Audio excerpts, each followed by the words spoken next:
Hey everyone, it's 6path Weeb here, welcome back to the channel.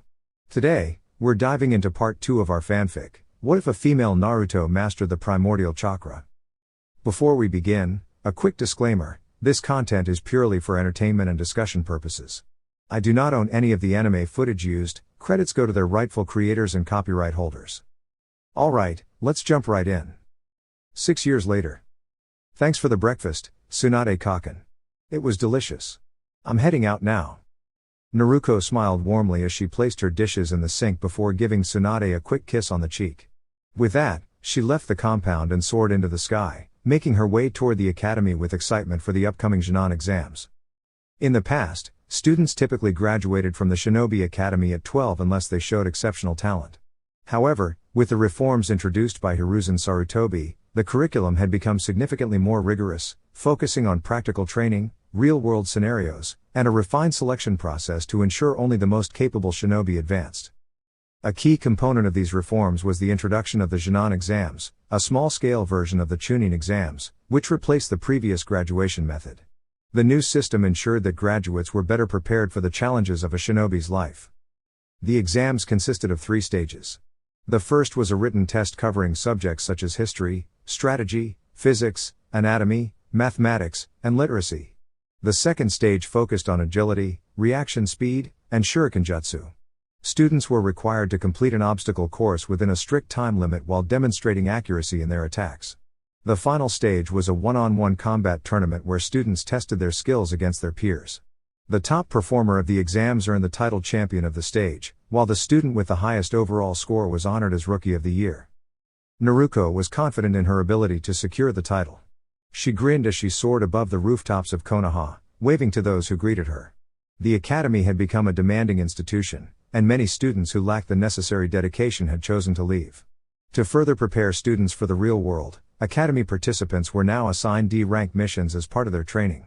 Each student had to complete 25 D-rank missions per semester, in addition to written exams, practical tests, and intensive lessons. By the time they graduated, modern Jonin were as strong as the Chunin of previous generations. And this is during a time of peace? Naruto thought to herself with amusement. As she arrived at the academy, she made her way to the classroom and took her usual seat between Tuya and Satsuki Uchiha. Over the years, both had grown into skilled kunoichi, earning reputations for their strength and intelligence. Tuya had become one of the most striking kunoichi in the village, her skills in kenjutsu earning her the nickname the Second Coming of the Red Death. Standing at 5 feet 2 inches, she had an athletic yet curvy figure, wearing a form-fitting red long-sleeve shirt and black tights beneath her academy-issued vest. She kept her sword strapped to her back, and her long, vibrant red hair was tied in a high ponytail. A rhombus mark on her forehead symbolized her apprenticeship under Tsunade, showcasing her precise chakra control. Additionally, she had been training under Kurenai Yuhi alongside Yakumo Kurama, further refining her genjutsu abilities. Satsuki, meanwhile, had kept pace with Tuya in both skill and appearance. A talented kenjutsu user, she had also developed her ninjutsu, taijutsu, and strategic abilities. At 5 feet 4 inches, she had a similarly athletic build and wore a black form-fitting long-sleeve shirt and tights under her vest. Her black hair, like Tuya's, was tied in a ponytail, though she sported 2 framing bangs. She had honed her Sharingan under the guidance of both her mother and Kakashi Hatake, mastering the fire and lightning elements. Kakashi had even taught her the Chidori and Reikiri, techniques she improved to eliminate the signature chirping sound while maintaining perfect control. The impact of the academy's new training regimen was undeniable. Reports indicated that some students had grown strong enough to challenge Jonin-level opponents. Hiruzen firmly believed that with the right guidance, young shinobi could surpass previous generations. However, the rigorous curriculum also meant that only the most dedicated students remained. Sakura Haruno had been among the first to leave, unable to meet the academy's demanding standards. Many others followed suit, reducing the class from its original 34 students to just 12 graduates. Naruto Namikaze. Tuya. Satsuki Uchiha. Sasuke Uchiha. Shikamaru Nara. Choji Akimichi. Ino Yamanaka. Kiba Inuzuka. Hinata Hyuga. Shino Aburame. Sai. Yakumo Kurama. Yakumo had joined in their second year, proving herself despite an initially weak constitution. With the help of Tsunade, Jiraiya, and Kurenai, she regained her strength and quickly adapted to the academy's rigorous expectations. Naruto herself had grown tremendously over the past 6 years. Now standing 5 feet 11 inches, she had a lean, athletic build, much like a swimmer's physique, toned but not bulky. Her spiky golden hair had grown past her shoulders, framing her face with 2 distinct bangs. With her striking appearance and undeniable talent, she had become one of the most admired shinobi in the village. While she had an impressive arsenal of abilities, Naruto chose to specialize in Fuinjutsu, surpassing even Jiraiya in sealing techniques, thanks to her lineage. Instead of focusing on elemental mastery, she had honed her yin and yang chakra control, enhancing her unique abilities. Her Tenseigan had developed to the point where she could manipulate gravity across multiple areas with precision, eliminating the need for clones to maintain control. Despite many offers, she had declined training in Kenjutsu, feeling that her own strengths rendered weapons unnecessary. Instead, she excelled in heavy assault combat and ninjutsu, making her a formidable mid to long-range specialist. With her Baijuu-level chakra reserves and exceptional control, she had mastered the super strength technique passed down by Tsunade, enhancing it to an even greater level. Although the new academy system pushed students to surpass previous generations, Naruto stood in a league of her own. As she reflected on her journey, the classroom suddenly grew silent as Iruka Umino entered.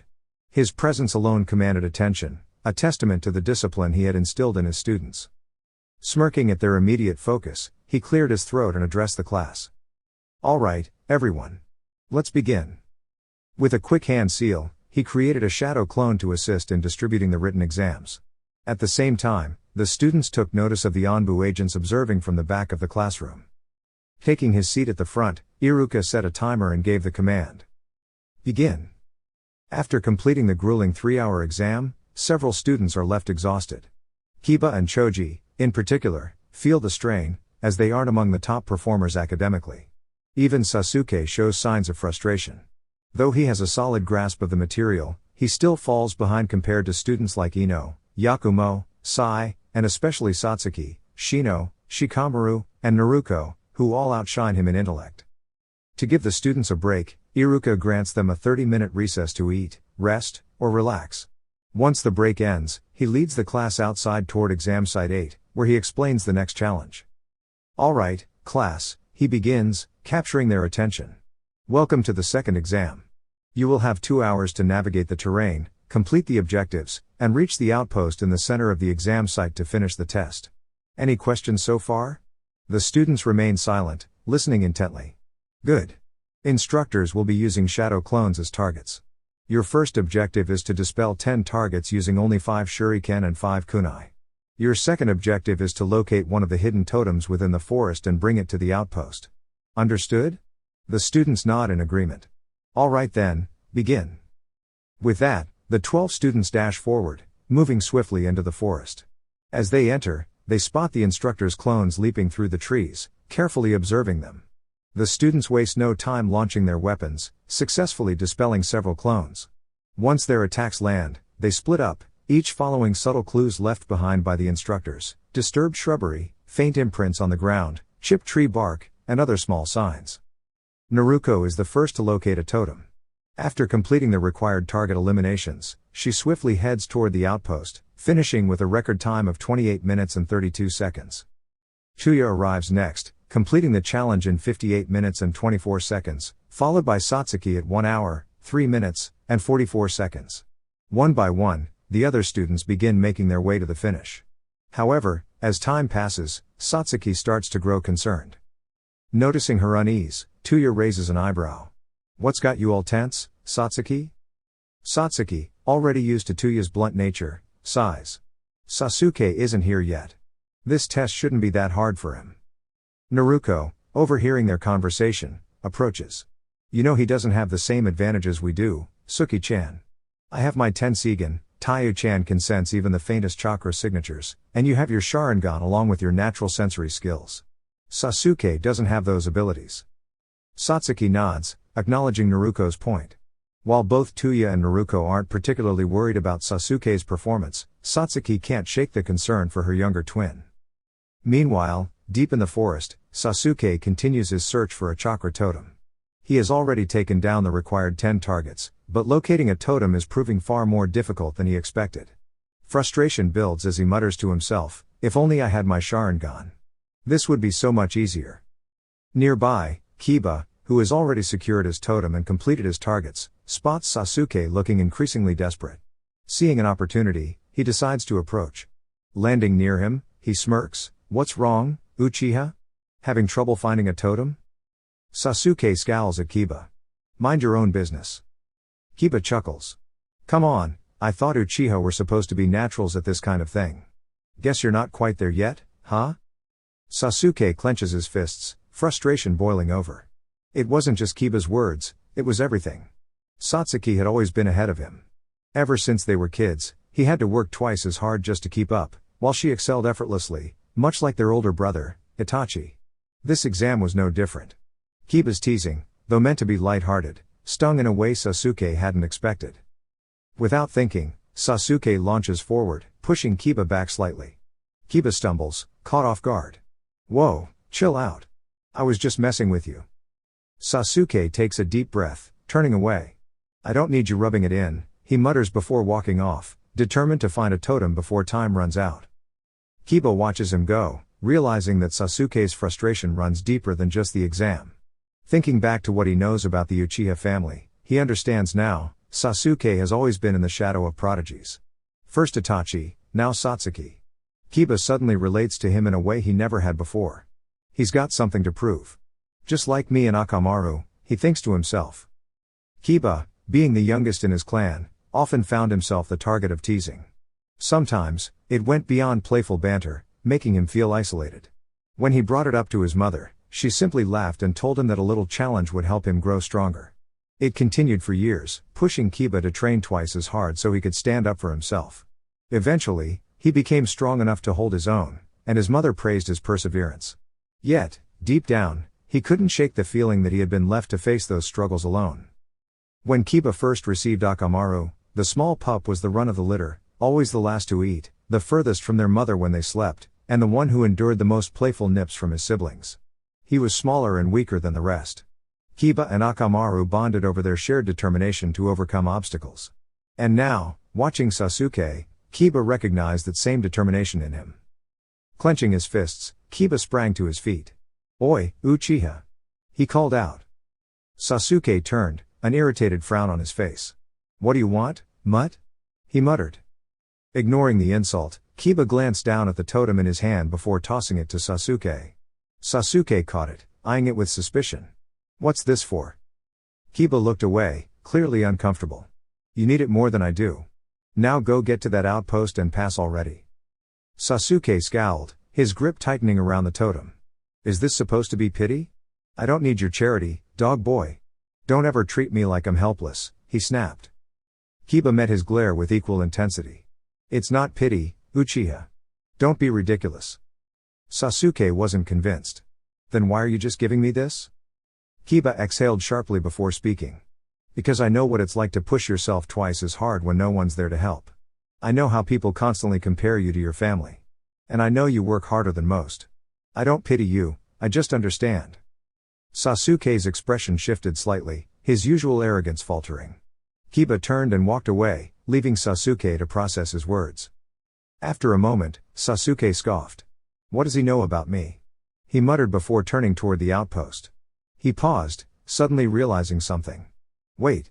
Which way was it again? Meanwhile, Kiba followed the lingering scent of the proctors, using it to locate another totem. Confident in his path, he started heading toward the outpost, only to stumble upon a very lost Sasuke once again.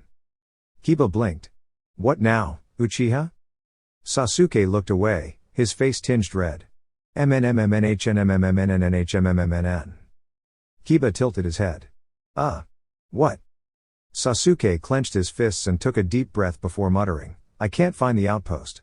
I got lost. Kiba stared at him for a moment before bursting into laughter, clutching his sides. Sasuke's blush deepened. It's not funny. I don't have a nose like yours, tracking everything by scent. Still chuckling, Kiba wiped away a tear. Oh wow. That's priceless.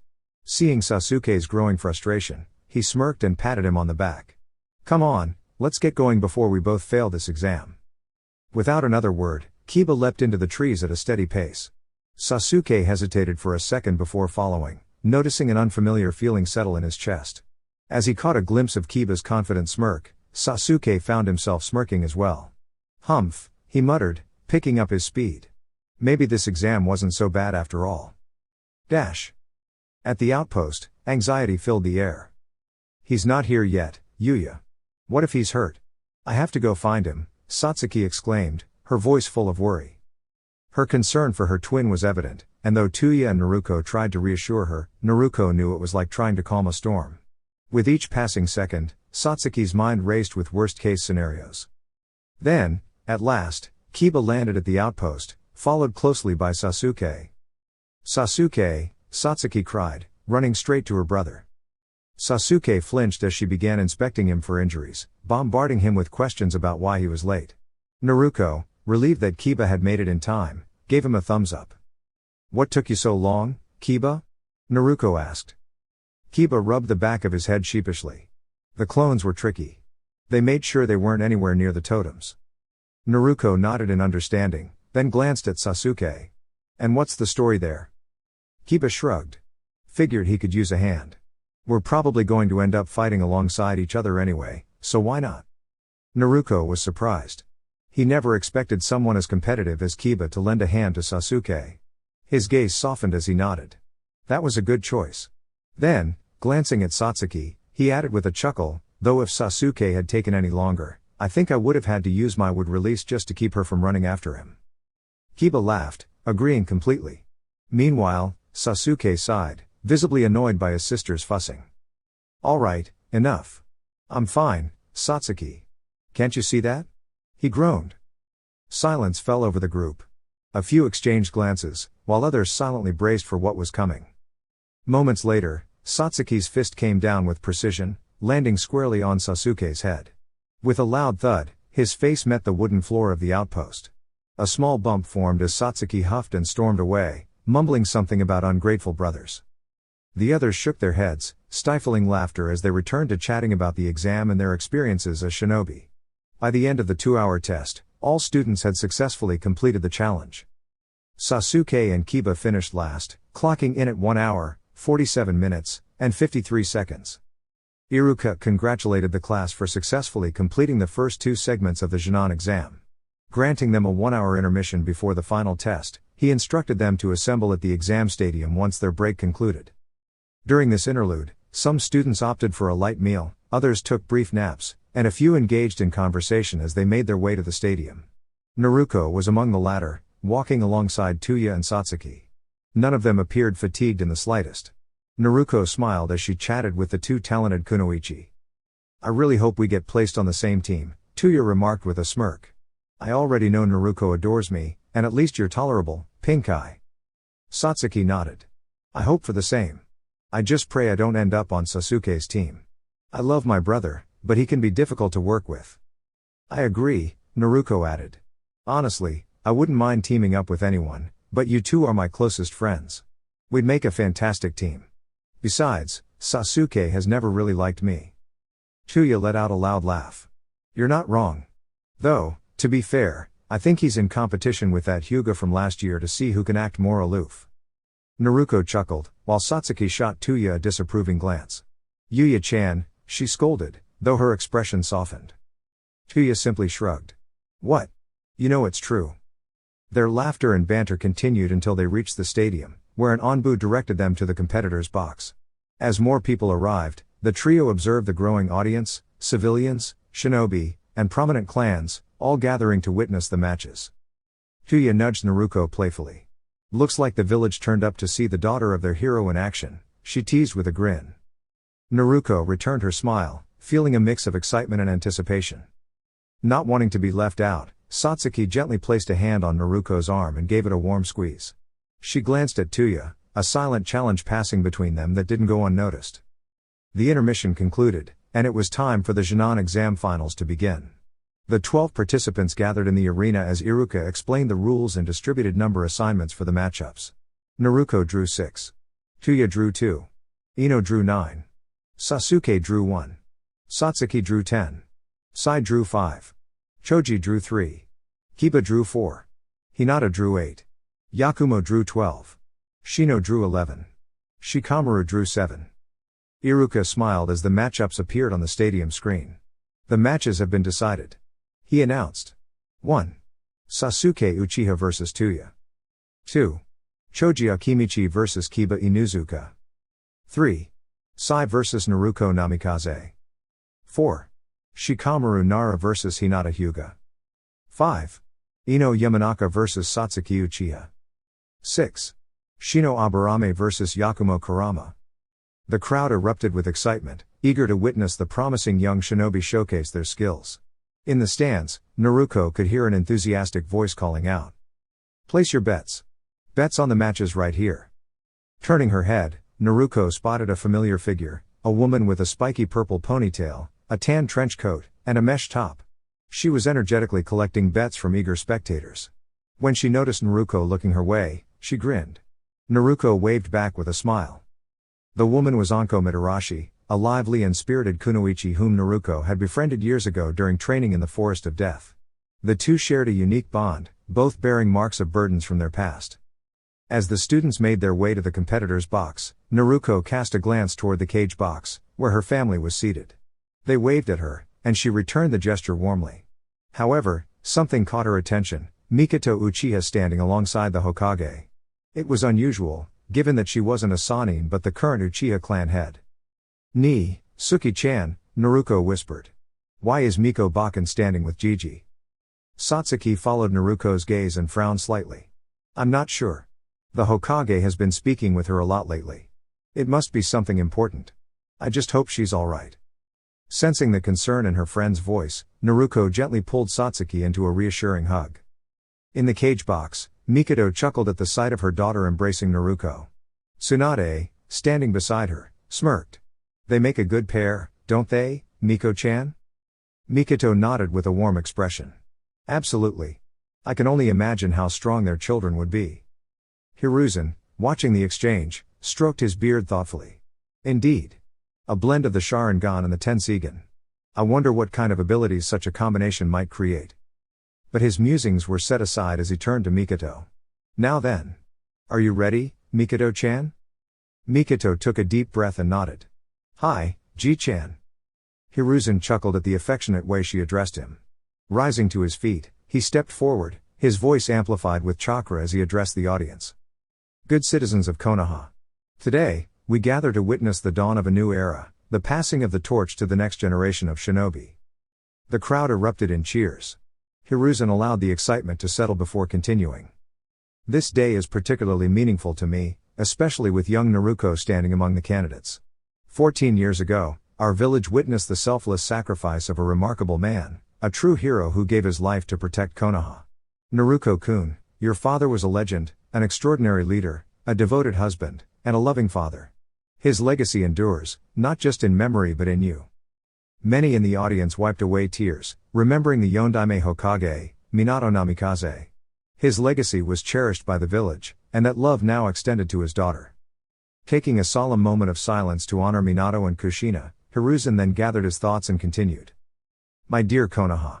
I have served this village for many years, witnessing countless battles, triumphs, and losses.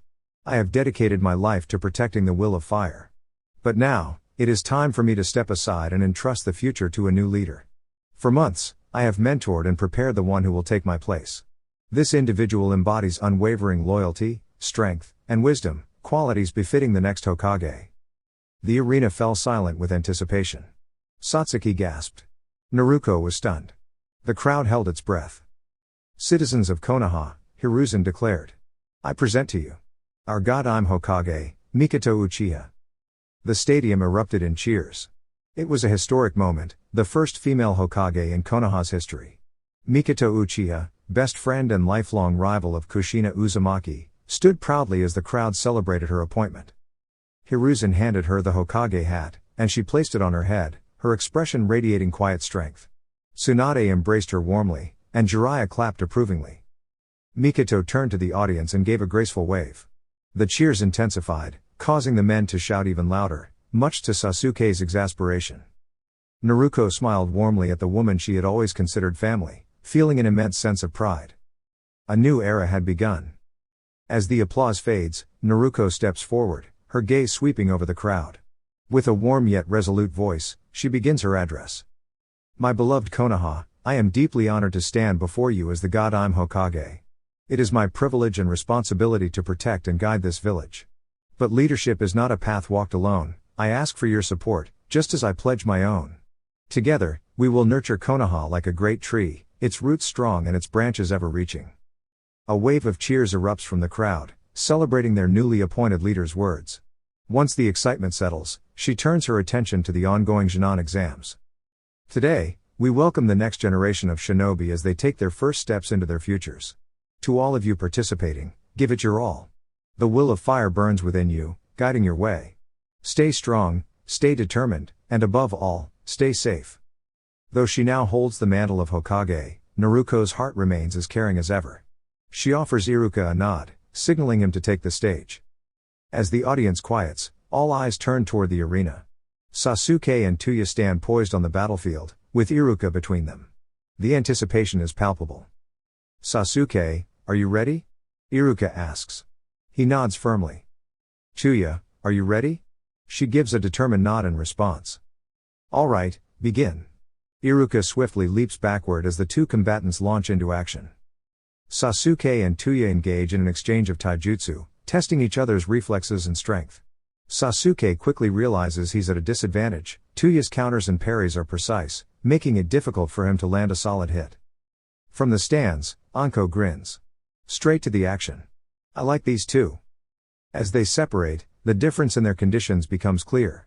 Sasuke has sustained more injuries and is breathing heavily, while Tuya appears largely unscathed. Frustration flickers across his face. Why am I struggling? My attacks should be landing. Meanwhile, Satsuki observes from the stands, her brow furrowing as she analyzes Tuya's strategy. TCH. That's a clever approach, she mutters.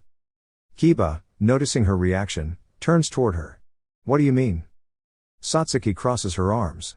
Tuya is using a technique similar to one my older brother once employed. It's subtle, nearly undetectable, she's casting a silent genjutsu during their exchanges.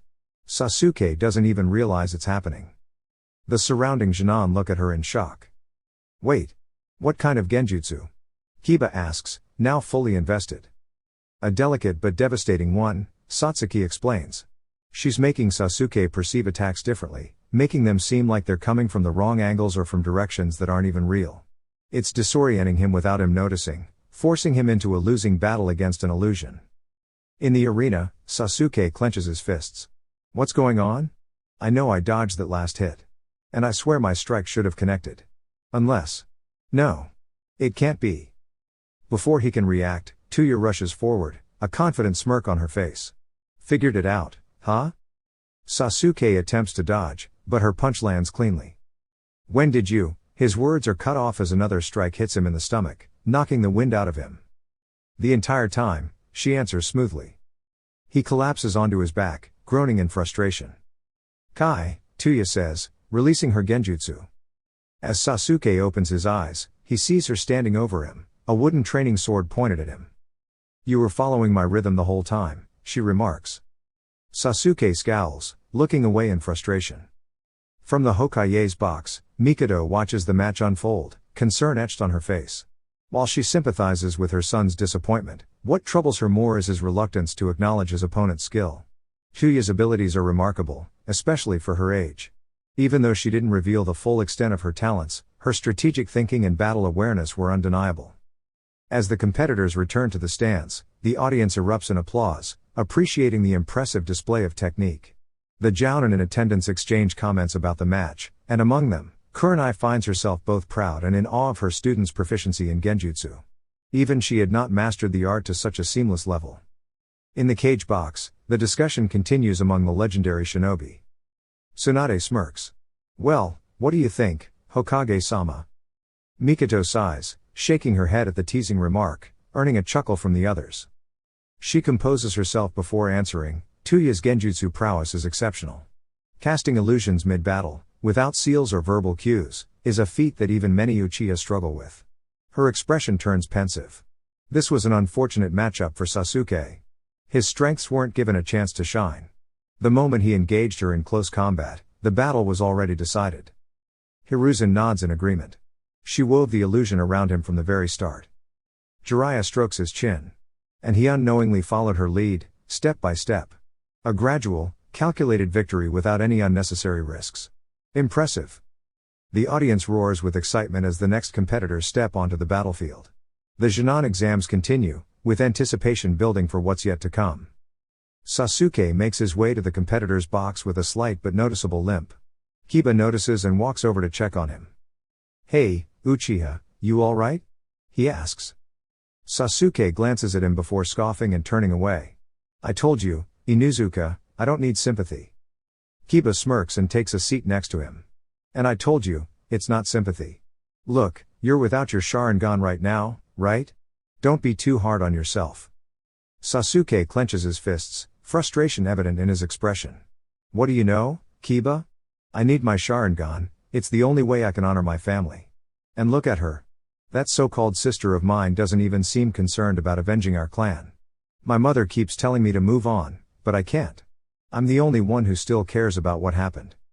Realizing his outburst, Sasuke notices the other contestants watching him in silence. Embarrassed by his loss of control, he lowers his gaze and stands up to leave. "Sorry," he mutters quietly before walking away. Satsuki watches her brother with concern. She knows that the tragedy affected everyone, but it's becoming clear to her that the weight of it all runs deeper for Sasuke than she ever realized. Even after all these years, the pain still lingers, shaping him in ways she hadn't fully understood. Kiba remains seated, staring at the ground. Naruto, having noticed the exchange, walks over and sits beside him. "What's going on between you and Sasuke, Kiba? First, you helped him during the second exam, and now this?" she asks. Kiba frowns slightly before sighing. "I don't know.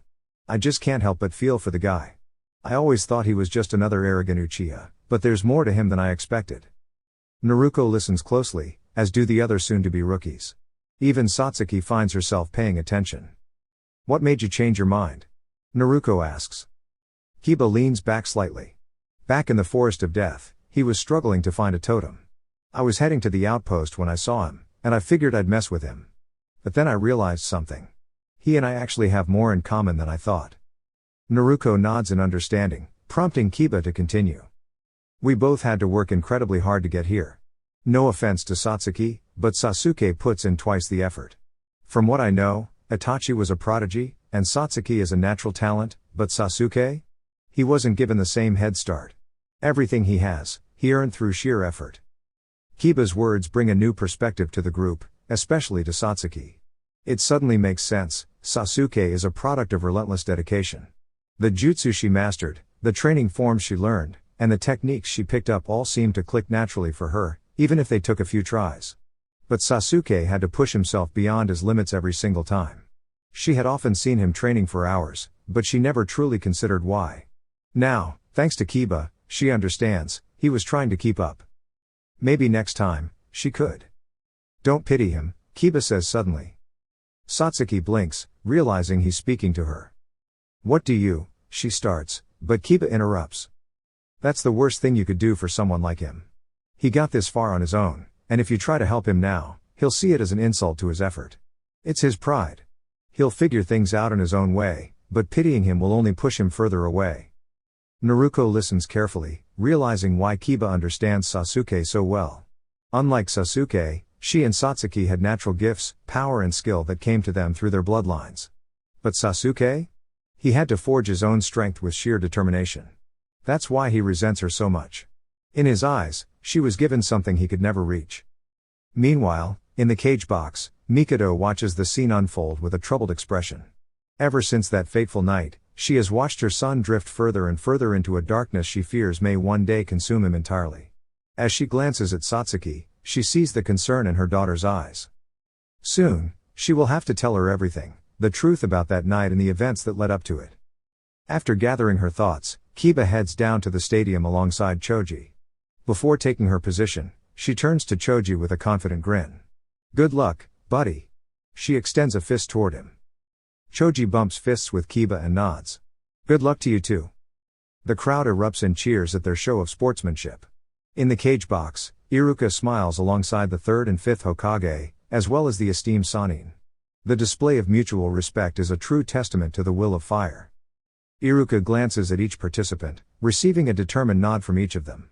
The light-hearted expressions from earlier have vanished, replaced by unwavering focus.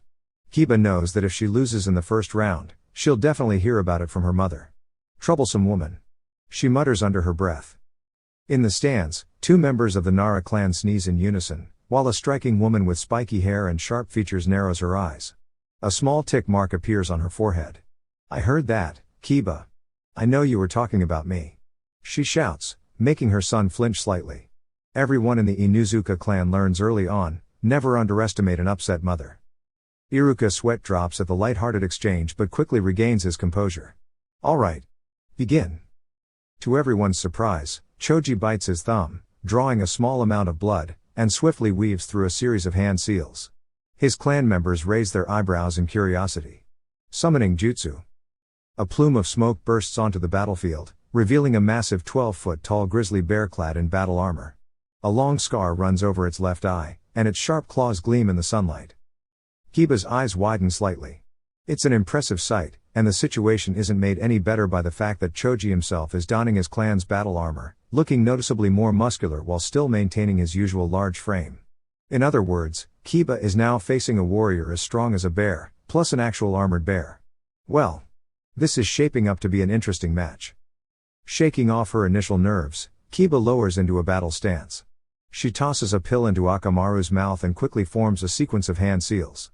Beast imitation jutsu, man-beast clone.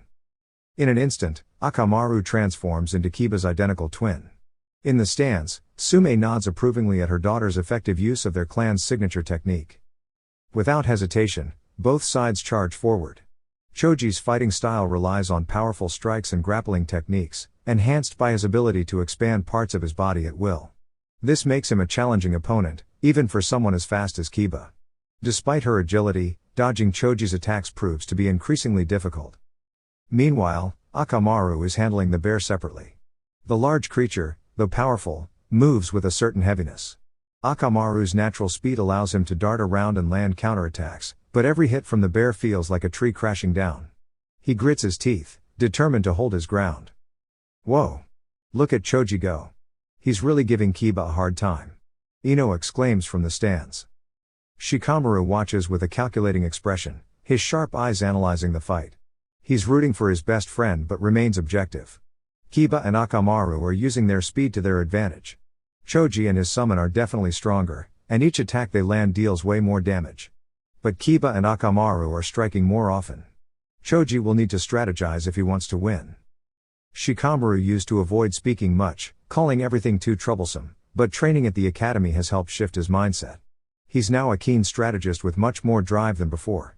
There are even rumors that he's being scouted for the Onbu. Of course, that will have to wait until after he earns his Chunin rank. Back on the battlefield, Kiba quickly forms a plan.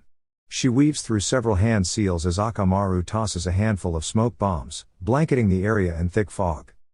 Choji grits his teeth and leaps back, pulling his summon along with him.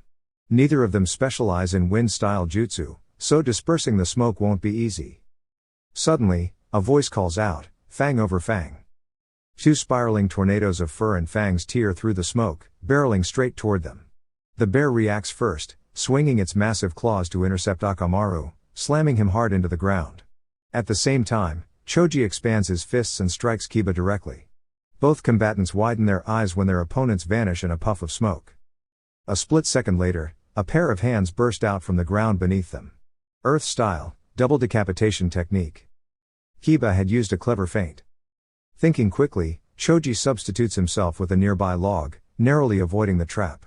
However, his summon isn't as lucky and gets pulled underground. Choji quickly retreats into the lingering smoke cloud. Kiba clicks her tongue in frustration. Choji is stronger than I expected. Before she can react, Choji bursts from the smoke, his fist expanded for another powerful strike. Kiba dodges, engaging him in a close-quarters exchange. Akamaru swiftly joins her, and together, they begin overwhelming Choji. Akamaru delivers a powerful rotating fang attack, only for Choji to dissolve into mud. An earth clone. From within the smoke, Choji's voice rings out, "Earth style, rock slide shift." His summon follows up with a deep, rumbling growl, "Earth style, stone pillar eruption." The ground begins to tremble as the battlefield shifts once again. Choji's technique shakes the battlefield as the ground beneath Kiba and Akamaru fractures, catching them off guard and making it difficult to maintain their footing. As they struggle to regain balance, Choji's bear summon performs a powerful jutsu, causing massive stone pillars to erupt from the ground. The pillars strike Kiba and Akamaru directly, launching them into the air. Kiba lands hard, momentarily stunned. Seeing an opportunity, Choji swiftly takes action. Expanding his right arm, he delivers a powerful strike, sending Kiba crashing back to the ground. Without hesitation, he follows up with another decisive blow, ensuring Kiba remains down. Meanwhile, Choji's bear summon engages Akamaru. The massive creature leaps forward and delivers a swift yet controlled strike, knocking Akamaru back. The force of the impact causes Akamaru to revert to his normal form, exhausted but safe. The audience erupts in cheers as Choji, once considered the underdog, secures victory with a strategic and well-executed performance. Smiling, he waves to the crowd, basking in the excitement of the moment. In the cage box, the esteemed leaders of the village offer a standing ovation. Tsunade grins. "That was an outstanding match," she exclaims. Hiruzen nods approvingly. "Indeed. Their mastery of elemental jutsu and strategic thinking is remarkable. They demonstrate a level of intelligence and skill beyond their years." Jiraiya joins in, impressed. The way they used clones to deceive each other was well played. Choji's decision to summon a companion right away was a brilliant move. If this were the Chunin exams, they both would have certainly earned their promotion. Mikoto smiles. "I completely agree. Neither of them relied solely on their clan techniques. They engaged in a strategic contest of wits, proving their versatility as shinobi. A performance worthy of a grander stage." In the competitors' box, the rookies watch in awe, still processing the intensity of the match. "Wow! That was way more exciting than my match," Tuya exclaims, her enthusiasm echoed by nods from the others. Shikamaru crosses his arms, deep in thought. "Yeah. It was interesting to see them trying to outmaneuver each other instead of just using brute force. They actually thought their way through the fight." Naruto chimes in with a grin. "That finish was impressive. Choji played it smart by summoning his bear right from the start. He didn't let himself get overwhelmed in a 2-on-1 battle like we expected." Hinata, always kind-hearted, looks concerned. "I just hope Kiba is okay. He took some really strong hits." Naruto places a reassuring hand on her shoulder. "Why don't you go check on him, Hina-chan? I'm sure he'd appreciate seeing you right now." Hinata nods and heads toward the infirmary. As the conversation continues, Naruto and Sai make their way down to the arena for their match. The atmosphere shifts as the two competitors stand face to face. Iruka, acting as the referee, notices the tension between them. Sai maintains his usual polite, almost artificial smile, his expression unreadable. In contrast, Naruko's face is calm but serious, her piercing Tensigan eyes unwavering. There is a quiet intensity in her gaze, something Iruka has never seen before. For years, Naruto has faced formidable challenges, enduring battles against elite shinobi from distant lands. Her skill and resilience have earned her a legendary reputation, even as a civilian. Though peace treaties have been signed, her name remains in the bingo book, a testament to the power she wields. Bingo book entry. Name, Naruto Namikaze. Alias, Phantomite Warrior, Guardian of Konoha. Bloodline, Unknown Dojutsu, Mastery of Multiple Elements. Rank, SS Class, Civilian Known Abilities, Advanced Ninjutsu, Strategic Combat Skills. Threat Level, Cage Level. Bounties. Iwagakure, 60 million Ryo, captured, 100 million Ryo, alive. Kumagakure, 30 million Ryo, captured, 70 million Ryo, alive. Dash. Despite his training, Sai experiences something unfamiliar, an emotion buried deep within him, fear. For the first time in years, his heart races, his palms sweat, and his mind flashes back to distant memories. As a child, he once dreamed of becoming an artist, traveling the world to share his paintings. He remembers playing with his older brother figure, Shin, and the warmth of his family's presence. But those memories fade into darkness when he recalls the night bandits attacked his village. The fear he felt then mirrors what he feels now, standing across from Naruto. Iruka raises his hand. "Begin." Sai swiftly leaps back, pulling out a scroll. Super Beast Scroll. He draws a creature in rapid strokes, bringing it to life as it leaps toward Naruto. Yet, she doesn't move. Her gaze remains locked on Sai, unwavering. The ink beast lunges, only to be stopped midair by an invisible force before vanishing. Sai's eyes widen in shock. He quickly sketches a larger creature, sending it forward, but it too is dispersed without Naruto lifting a finger. Sai clenches his jaw, storing his scroll. He rapidly forms hand seals. Fire style. Grand Fireball Jutsu. A massive sphere of flames roars toward Naruto. For the first time in the match, Naruto smirks. Holding up a single seal, she counters effortlessly. Water style. Raging Torrent. Water materializes from thin air, surging forward and overpowering the fireball. Sai barely manages to dodge. Frustration rises within him. Another unfamiliar feeling. He shifts tactics, weaving more hand seals. Earth style. Stone Fissure. The ground rumbles as jagged stones erupt, rushing toward Naruto. Tsunade's eyes widen in realization. Get down! She shouts. Jiraiya ducks behind the seats as Tsunade and Mikoto shield themselves. The spectators watch in anticipation. In the competitors' box, Tuya and Satsuki peek over the barricade, unable to look away. Naruto raises her foot. A calm voice escapes her lips. Heavenly Foot of Pain. Naruto slammed her foot into the ground with tremendous force. The entire arena trembled as the earth beneath compressed, completely nullifying Sai's jutsu. A powerful shockwave erupted from the impact, blasting Sai across the arena and into the wall behind him.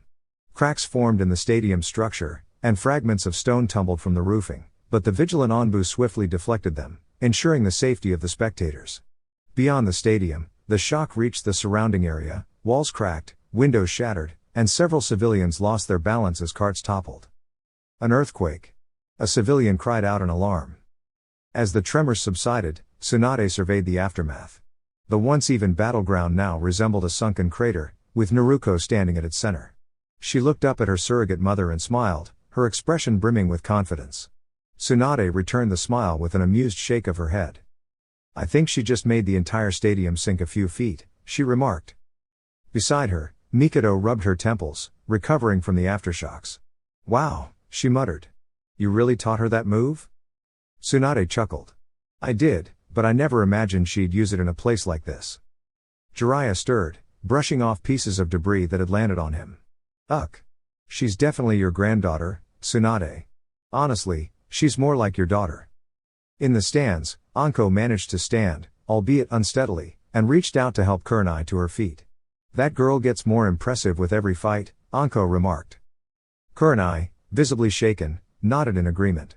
Reminds me of what happened in the West District 4 years ago. They're still working on the repairs. Kakashi sighed, crossing his arms. To be fair, Naruto probably shouldn't be allowed in these exams.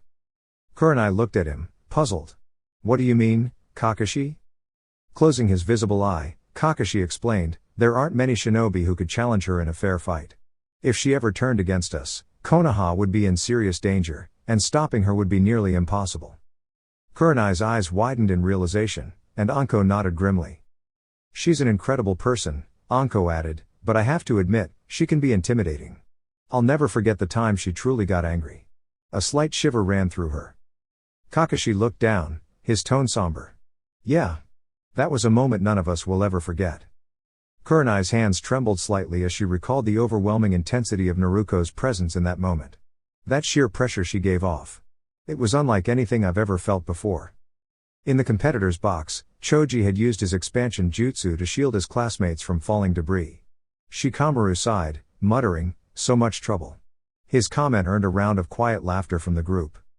Down in the arena, Iruka examined Sai, who lay unconscious with a small trail of blood on his forehead.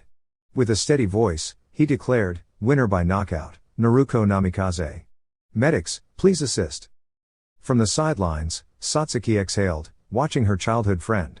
I know Naru-chan is strong, but that was definitely over the top, she remarked, a fond yet exasperated smile on her face. Tuya coughed, waving away the dust lingering in the air. Yeah. I feel bad for the guy. He didn't stand a chance. Shikamaru stepped forward, joining the conversation. If it had been anyone else, it would have been an even match. Sai is strong, but against Naruto. It's just not fair. He then glanced toward the cage's observation box. Honestly, even if all 4 of them fought her at once, I'd still put my money on Naruto. The rest of the rookies stared at him in shock. You can't be serious, Shikamaru, Ino said incredulously. I'm completely serious, he replied with a frown. Naruto is our friend, but sometimes. I wonder if she's even human. What Shikamaru didn't realize was that Naruto struggled with that same thought every day. She constantly searched for her own identity, her own purpose. Unlike her parents, her hair wasn't blonde or red, it was a luminous platinum white, resembling the glow of a full moon. Her abilities were beyond explanation, her understanding of shinobi arts defying all logic. And then, there were her eyes. She could see the admiration in the eyes of her friends. The respect in their voices. But underneath it all, there was something else, something unspoken. Fear. And, in some, even envy. The very people she cared for, the village she swore to protect, saw her as something beyond human. She had come to accept it. Power always carried both love and fear in equal measure. But that didn't make it hurt any less. As the weight of Shikamaru's words lingered in the air, Naruto climbed back up to join her friends. Satsuki and Tuya greeted her warmly, engaging her in conversation about the match. Shikamaru, despite his earlier words, smiled and joined in, and soon, the rest followed. For now, they put their worries aside. Naruto's humanity was a question for another day. Shikamaru and Hinata made their way to the arena, both ready for the upcoming match. Shikamaru smiled at Hinata. Good luck, Hinata, he said warmly. Hinata nodded with a gentle smile. Good luck as well, Shikamaru-kun. Iruka signaled for the match to begin, but to everyone's surprise, Hinata raised her hand. Proctor, Shikamaru-kun is the toughest matchup for me. I would like to forfeit. Iruka raised an eyebrow in curiosity, and Hinata's father, along with her younger sister, Hanabi, frowned. Would you like to explain why, Hinata? Iruka asked. Hinata took a deep breath before answering. Shikamaru-kun has an excellent shadow manipulation jutsu. While my best option would be to fight from a distance, my water jutsu isn't strong enough, and I don't have large enough chakra reserves to outlast him. I believe he would win regardless. It's better to save my strength for the next round. Iruka nodded, respecting Hinata's decision. Her reasoning was solid. Hinata looked at Shikamaru with a soft gaze. I'm sorry, Shikamaru-kun. I just couldn't find a way to win this match. Shikamaru chuckled lightly. It's alright, Hinata. Honestly, I already planned 27 different ways to win. I was actually hoping you would fight. Hinata laughed, amused by the thought that Shikamaru had been so prepared. I'm sorry, Shikamaru-kun. But next to Naruto, you're probably the toughest opponent I could have drawn. Shikamaru nodded in understanding, and they both headed to the stands to watch the next match. Tsunade, Mikoto, Jiraiya, and Hiruzen all agreed that it had been wise for Hinata to forfeit. There was no shame in stepping back when the odds were stacked against you. They were shinobi, after all, not samurai. In the infirmary, Kiba sat in his bed, replaying his match against Choji over and over in his mind. He couldn't understand how Choji had outmaneuvered him. All his hard work, all that training, and yet he had lost. It was frustrating, overwhelming. Kiba gritted his teeth, his mind racing through the match, the initial exchange, the double suicide decapitation, the conclusion. Everything. He had to fix it. After this, he would train harder, get stronger. He wouldn't lose again. Kiba. The voice broke him out of his thoughts, and he looked up in surprise. His eyes widened. Sasuke? He asked, unsure of what was happening. The match between Ino and Satsuki was a bit underwhelming. Ino had great strength, especially with her fire affinity, and she was becoming one of the most well-rounded members of the Yamanaka clan. But Satsuki was on a whole different level. Trying to use fire against her was like trying to take down a bear with a toothpick. She had clearly inherited her mother's strength. The match ended quickly, with Satsuki taking the win. However, the biggest surprise came when Yakumo defeated Shino. Shino, known as a prodigy in the Aburame clan, was the favorite to win. Yakumo, though from a smaller clan, was a genjutsu prodigy. The two exchanged several jutsu throughout their short match, but when Shino released a swarm of insects against Yakumo, he was caught off guard. The insects, instead of attacking her, turned on him, trapping him in a bug-binding restraint. Shino, along with everyone else, was confused. How did you do that? Yakumo smiled. I silently cast a genjutsu around your insects during the match. It didn't affect you, but it controlled the flow of chakra in your insects. When you attacked, I activated the jutsu, and they turned on you. Kurenai, once again, was left shaking her head at her student's brilliance. With the first round of matches complete, Mikoto announced a 1-hour break for the competitors to rest and prepare for the second phase. Sasuke smirked at Kiba's stunned expression. Yeah, it's me. I caught your match, by the way, dog boy. Kiba scoffed. What, come to rub it in? Sasuke shook his head. No, actually, I think you did well. Honestly, better than I thought I would have done against the Akamiki. Kiba blinked, completely taken aback. Wait. What? Sasuke frowned. The Akamiki are strong. At my current level, I don't think I would have won. In fact, I know I would have lost. Kiba was starting to think he was hearing things. Sasuke Uchiha admitting that someone was stronger than him? That was a first. Sasuke sighed. Look, I know I'm not the easiest person to get along with. Most people probably don't like me. But for what it's worth, I'm sorry for the way I acted toward you. Kiba was silent for a moment. Then he spoke up. You know, I don't really blame you, Sasuke. If anything, you handle what you've been through better than anyone else could. Sasuke looked at him, puzzled. What do you mean? Kiba groaned as he sat up, wincing slightly. Most people are born with everything or nothing, Sasuke. You had everything, your family, your future, but then it was all taken away in one night. That alone would have broken me. He looked Sasuke in the eye. But you didn't break. You kept going. Your sister started getting stronger than you, and you didn't quit. You just kept pushing. That's strength, man. I respect that. Sasuke's eyes widened. He hadn't realized until now that Kiba understood him so well. He clenched his fists.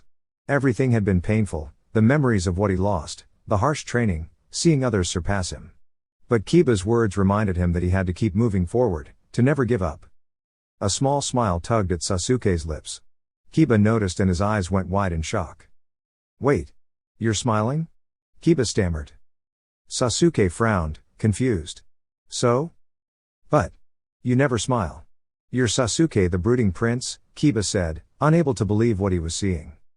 Sasuke growled and gave Kiba a light smack on the head. What's the big deal? I'm human. I have a right to smile. The two stared at each other for a moment before Sasuke straightened up and chuckled. Kiba, still in shock, watched him nervously. Sasuke's chuckle grew into a full laugh. I'm sorry, Kiba, Sasuke said, finally settling down. I can't thank you enough. Kiba blinked. Thank me for what? Sasuke sighs deeply. You've got a point, Kiba. Everything started to feel a bit pointless, but I can't give up now. I'll catch up, eventually. I'll catch up and surpass everyone.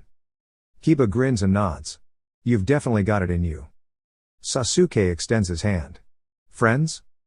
Kiba shakes it with a smile. Friends. The two continue chatting as the matches unfold in the arena. They share stories of their past experiences and discuss different training techniques, suggesting new ideas for future practice. A trainer enters and clears Kiba to continue in the tournament. The two friends head back to the competitors' box, talking and laughing as they go. The crowd is buzzing with excitement. The day has been packed with action, keeping the spectators on the edge of their seats. The brackets are narrowing, and the graduates continue to demonstrate their impressive skills. By the evening, the crowd is eagerly anticipating the tournament's final match. This match is more than just about titles and bragging rights, it's about settling a long-standing rivalry. Two of the strongest shinobi from the village are about to face off. The final match is set. Satsuki vs. Tuya. And what about Naruto, you ask? Well, here's what happened. When it was time for Naruto to face Tuya in the semifinals, both took the center of the arena. They exchanged a few words before the battle. I really wasn't looking forward to this, Naruto-chan, Tuya admits. Naruto raises an eyebrow. Why's that, Tayu-chan? Tuya sighs. You know why? I don't want to fight people I care about. Plus, I know you'll win. Just don't hurt me too much, okay? Naruto laughs, while Iruka shakes his head at the friendly exchange. He motions for the match to start, but Naruto raises her hand. I forfeit. The crowd falls silent for a moment. What? Naruto chuckles, but Tuya scowls at her. What's going on, Naruto? Are you too good to fight me or something? Naruto raises her hands in surrender. Whoa, Tayu-chan. That's not it at all. Tuya growls. Then why quit without fighting? Naruto sighs, rubbing the back of her head sheepishly. Because I promised I'd never hurt you or Satsuki. Remember? Tuya looks confused, Until she recalls a childhood memory. Wait, you mean when we were kids on the playground? Naruto nods. That's right. I can't fight either of you. I care about both of you too much, even as friends. Why do you think I avoid sparring with you? She walks off, waving back over her shoulder. Good luck in the next round, my Benihim. Naruto leaves Tuya standing in the middle of the arena, who mutters to herself. Idiot. The cage booth occupants chuckle at the exchange. Quite the charmer, wouldn't you say, Tsunade-sensei? Mikoto asks. Tsunade chuckles. Definitely. Just like his father. Mikoto laughs. Oh, for sure. I just hope he's not as oblivious as Minato was. Kushi-chan practically had to spell it out for him. The others laugh in agreement. Hiruzen speaks up. I don't think Naruto is quite as oblivious. She's sharper than a kunai, for sure. Everyone nods in agreement. Meanwhile, Jiraiya scribbles down notes in his notepad, chuckling to himself. The godly warrior and the red and black princesses? That's a great angle. Maybe I can turn this into a new story. He mutters to himself with a grin. Back in the arena, Tuya and Satsuki are locked in a tense standoff. Iruka wisely lets the two handle things on their own, sensing the deep tension between them. For Tuya, Satsuki represents everything that Tuya feels insecure about. Beautiful, strong, dignified, and practically royalty due to her clan, Satsuki seems perfect, while Tuya is brash, unrefined, and struggles with her own self-worth. But these differences don't just bother Tuya because of envy, they matter because both of them love Naruto. Tuya arrived in Konoha alone, with no one to turn to. Naruto was the first person her age who offered her kindness. Even though Tuya was initially resistant, Naruto stayed by her side, helping her, introducing her to his family, and never leaving her alone. Naruto made her feel loved again after everything she had lost. Tuya couldn't bear the thought of losing that. Naruto was gentle, caring, and fiercely protective, and Tuya vowed to stay loyal to her for life. Satsuki's story with Naruto is similar. She and Naruto were childhood friends, and after the traumatic loss of her family, Naruto promised to never let her fall. He was her rock, and his unwavering support helped her keep her own strength when everything seemed lost. She swore to return the care and love Naruto had given her. So, here they are. Two girls who love the same person. Both have deep reasons for their feelings. But only one can win. The battle between Konoha's Benihim, Red Princess, and Konoha's Kurohime, Black Princess, begins. Their swords flash as they clash, the sound of steel ringing through the air. Satsuki's Sharingan gleams, but Tuya avoids eye contact, knowing that the Sharingan would give her opponent an advantage. Tuya kicks Satsuki hard in the abdomen, using the moment to create a shadow clone to confuse her. Satsuki quickly retaliates with a powerful fire attack. Katen. Great fire annihilation. She releases a torrent of fire that engulfs a large portion of the field. When the flames clear, Tuya is nowhere to be seen. Satsuki senses a shift and just in time, Tuya bursts from the ground beneath her. Rasengan. The powerful orb of chakra crashes into Satsuki's back, but it strikes only a log. Satsuki had switched places using the Kawarimi technique. Satsuki glares at Tuya. How do you know Naruto's technique? Did you steal it? Tuya scowls back. I didn't steal anything. Naruto taught it to me, and I'm proud of it. So, before you accuse me of anything, get your facts straight. The crowd in the stands is entertained by the back and forth between the two strong-willed girls. Anko laughs, clearly enjoying the spectacle. Ha! These girls are on fire. Looks like Naruto's got a real competition on her hands. Kurenai frowns. Anko-chan, I don't think we should cheer for these two girls competing over the same boy. Anko smirks. Oh, come on, Nai-chan. You can't deny that it makes the match more exciting, right? It's like a real-life drama. Meanwhile, Satsuki rises to her feet, a determined look on her beautiful face. Fine. You want to play this way, huh? Her right arm suddenly crackles with lightning. Let's go. Tuya grins, raising her right hand to form a Rasengan. Bring it on, Satsuki. I'm going to show you what this Rasengan can do. The two lock eyes. They charge toward each other, eyes never leaving one another's gaze. When Rasengan and Chidori collide, neither of them backs down. The force of their techniques creates a massive shockwave, sending dust and debris flying. The Rasengan slowly overpowers Satsuki's Chidori, breaking through the lightning and pushing forward toward Satsuki's chest. Suddenly, the Rasengan erupts in a burst of energy, sending both girls flying back. Dust fills the arena, obscuring the view of the crowd. When the smoke clears, both Satsuki and Tuya are still standing, determined to continue. Satsuki, however, is slumped with her right arm hanging awkwardly at her side, clutching her shoulder with her left hand. A small trickle of blood runs down her hand. Tuya isn't unscathed either. Her right arm shows signs of damage, but she doesn't acknowledge the pain. The two are visibly exhausted, breathing heavily. Yet, with a fierce determination, they both charge at each other again, throwing punches and kicks with whatever strength they have left. Tuya dodges an overhead punch from Satsuki and counters with a quick headbutt, sending Satsuki staggering backward. She grabs a handful of Satsuki's hair and uses it to pull her down for a knee strike. Satsuki winces from the hit, but Tuya doesn't stop. She throws a punch to Satsuki's jaw, knocking her down. Tuya moves quickly to mount Satsuki and starts throwing punches. Iruka rushes over and tackles Tuya off of Satsuki, seeing that Satsuki was no longer able to defend herself. "Stop it, stop it, stop it!" Iruka exclaims, waving off the match. He hurries over to check on Satsuki, who's unconscious from the relentless barrage. Calling over the medics, Iruka raises Tuya's hand. Winner by knockout and this year's champion of the stage, Tuya. The crowd rises to their feet, applauding the fierce performance of the redhead. In the cage box, the leaders of Konoha applaud as well. Hiruzen chuckles. "Quite the fight between these two. They remind me of you and Kushina-chan, Mikoto-chan." Mikoto laughs nervously. She turns to Hiruzen, looking slightly uncomfortable. "We weren't that bad, Sandaime-sama." Tsunade, Jiraiya, and Hiruzen exchange knowing looks, while Hiruzen speaks up. "Oh really? I seem to recall having to step in a few times when the two of you almost ended up seriously hurting each other." Mikoto blushes. "Oh, ha ha ha. I'm sure you're exaggerating. I lost count of how many times I had to heal one of you after those encounters," Tsunade adds with a smirk. Mikoto's blush deepens. That was. "And poor Minato kept getting caught in the middle, trying to break things up," Jiraiya finishes. Mikoto hangs her head in slight embarrassment. "That was a rough first day as Hokage." A sudden memory makes Mikoto laugh softly.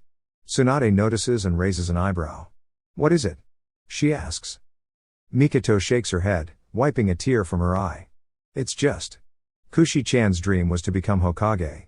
She declared it so proudly on her first day at the academy." Mikoto sobs softly, remembering her best friend and rival. "Honestly, I wish it had been her standing here today, wearing this hat." Hiruzen, Tsunade, and Jiraiya share a somber look. Tsunade gently asks, "Her passing. It affected you more than you let on, didn't it?" Mikoto wipes a few more tears from her face. "Wasn't it obvious? I may have fought with her often, but she was still my best friend. She deserved to be here for Naruto-chan. I remember how happy she was when she found out she was going to be a mother." Mikoto smiles faintly. "She was so full of life, so excited. That was the happiest I'd ever seen her." By now, Mikoto's tears are freely flowing. She turns to leave, needing to compose herself. "Excuse me, I need a moment." Tsunade moves to comfort her, but Hiruzen calls out, stopping her. He shakes his head. The elderly man sighs. She's finally letting those emotions she bottled up for so long come to the surface. Jiraiya nods. Watching her daughter and Tuya fight must have brought those memories back for her. He turns to Tsunade. "Why don't you go heal them both? Aren't you supposed to be the best medic in all of the elemental nations?" That earns him a playful fist to the skull.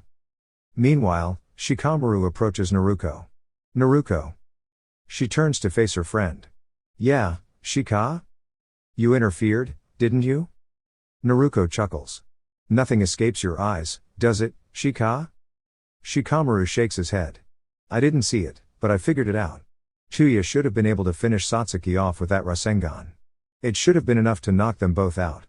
But instead, they were thrown backward and were up again with only minor injuries." Naruko laughs but nods. "It's obvious that only someone with your power could have altered the outcome like that." Naruko lowers her head and raises her hands in mock surrender. I got it. You caught me red-handed." Shikamaru smirks. Shaking his head, he mutters, "Troublesome whitehead." With the matches concluded, the Genin exams end. Mikoto proudly announces that all 12 participants have earned the rank of Genin of Konoha. Everyone in attendance welcomes the new generation of shinobi to their ranks.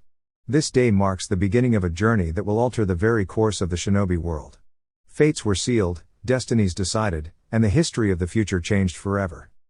Greetings, my wonderful YouTube family. That's all for today.